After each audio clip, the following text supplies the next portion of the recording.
মাঝে মধ্যে বসে, বসে এরকমের আরামসে যদি নাস্তা পাওয়া যায় সন্ধ্যা তাহলে আর কি চাই বলুন তো? হঠাৎ প্ল্যান ছাড়াই চলে গেলাম শপিং এ। তো সেগুলো নিয়েই থাকছে আজকের ব্লগ। হ্যালো এভরিওয়ান, আসসালামু আলাইকুম। কি অবস্থা সবার? সবাই কেমন আছেন? আমি তো আলহামদুলিল্লাহ ভালো। নতুন আরো একটি ভিডিও দেখার জন্য সবাইকে ওয়েলকাম জানাচ্ছি। সন্ধ্যা নাস্তার জন্য বনু দাওয়াত দিয়ে দিয়েছে। সেজন্য সন্ধ্যার কাজকর্ম কমপ্লিট করে তারপর চলে গেছি বনুর ফ্ল্যাটে। গিয়ে দেখি বনু হলো হাতে তৈরি ডাল দিয়ে ডাল পুরি করতেছে। এখনকার কিন্তু রেস্টুরেন্টে আর ডাল পুরিগুলো তৈরি করে না, তারা সুজি দিয়ে পুরি তৈরি করে। আর আগে আমরা যখন ছোট ছিলাম তখন কিন্তু পুরির ভিতরে ডাল থাকতো আর পুরিগুলো খেতে অন্য রকমের একটা মজা ছিল। যাই হোক, একে একে পুরিগুলো ভেজে নিচ্ছে। বনু শুধু পুরি করবে না, সেই সাথে বেগুনি করবে, কারণ বেগুনি আমার আবার ভীষণ পছন্দ। আমি রোজার মাসেও বেগুনিটাই বেশি খাই, কারণ খুব ভালো লাগে আমার। এইদিকে একে একে করে ফুলকো লুচি তৈরি করা হয়ে গেল। লুচি না, পুরি পুরি সব তৈরি করা হয়ে গেল। এইবার আরেক চুলোতে বসিয়ে দিয়েছে এই যে বেগুনি।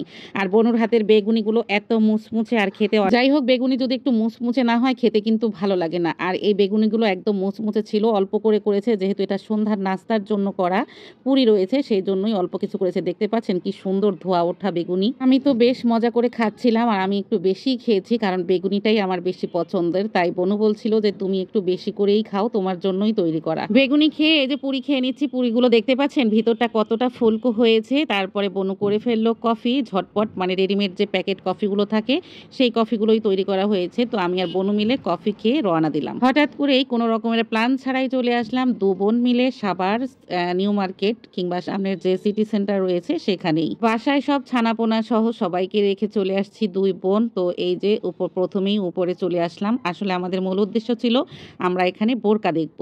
তারপরে বোরকা দেখার উদ্দেশ্যে রওনা দিয়েছি। আর বনু হলো জুতা কিনবে, বোরকা কিনবে, সেই সাথে যদি আরো কিছু পছন্দ হয় তাহলে কিনবে। আর আমি যেহেতু বনুর সাথে আসছি, যদি কিছু পছন্দ হয় তাহলে আমিও নিব ইনশাল্লাহ। দেখতে দেখতে চলে আসলাম বোরকার সাইডে। আর অনেকগুলো সাইড কিন্তু দেখা হয়েছে, ভিডিও করি নাই। সবগুলো দোকানে দেখার পরে মনে হচ্ছিল যে এরকমের টাইপের বোরকা আছে, নতুবা এগুলো পুরনো আপডেট। আর এই যে চুমকি চামিলি বোরকাগুলো, এগুলো নিতে চাচ্ছিলাম না আর কি। একে একে করে অনেকগুলো বোরকার দোকান দেখার পরে অবশেষে বোরকা তো পছন্দ হলোই না। তারপরে চলে আসছি জুতার দোকানে। জুতো দেখতে দেখতে এই দোকানটা লাস্টে এসে আর কি বসলাম। তো বনু জুতা দেখছিল, এই জুতাটা আমার পছন্দ হয়েছিল কিন্তু বনুর পায়েই হচ্ছিল না। যেহেতু বনুর পায়ে হচ্ছিল না সেই জন্য আর নেইনি। ভাবছিলাম মানে আমরা একই রকমের আর কি জুতা নিব।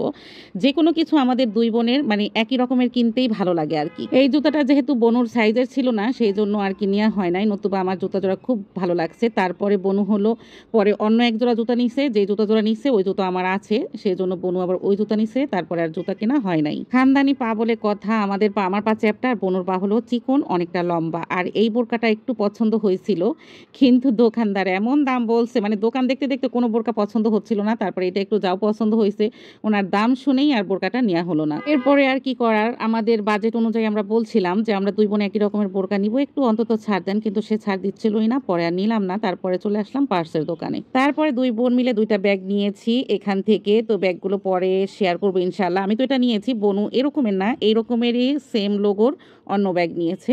তো এখান থেকে কেনাকাটা আমরা শেষ করেছি। বনু জুতাও কিনেছে, আরও টুকটাক অনেক কিছু কিনেছে। তারপর আমরা বাসার উদ্দেশ্যে রওনা দিয়েছি। বাচ্চাদের জন্য আমি কিছু ক্রিম রোল, তারপর আইসক্রিম, এগুলো নিয়ে বাসায় চলে এসেছি। তো এই ছিল আজকে শেয়ারিং। আজকের মতো বিদায় নেব, কথা হবে নেক্সট ভিডিওতে। আল্লাহ হাফিজ।